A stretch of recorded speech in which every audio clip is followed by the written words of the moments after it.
మనుషులు ఉన్నారు. వీళ్ళందరూ ప్రతిదినం చేసే పాపాలు క్షమ అనుగ్రహిస్తూ ఇంకా కాపాడుతున్నాడు మీకు శిక్ష పడకుండా. మరణించే క్షణం ఎలా ఉంటుందో మనకు తెలియదు కానండి,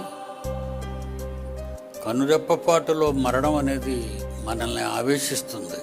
మనం కళ్ళు విప్పేటప్పుడు కుర్చీలో ఉన్నాం, కళ్ళు తీసేసరికి ఈ భూమి మీద ఈ కుర్చీలో ఉండవేమో, కళ్ళు మూసి కళ్ళు తెరిచేలాగా మన పరిస్థితి అంతా తారుమారైపోద్ది.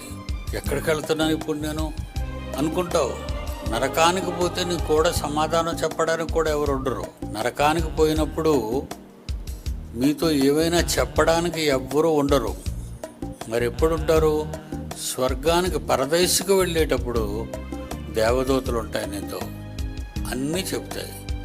నువ్వు దేవుని కుమారుడవు, దేవుడు నీకు ఆహ్వానం పలికాడు.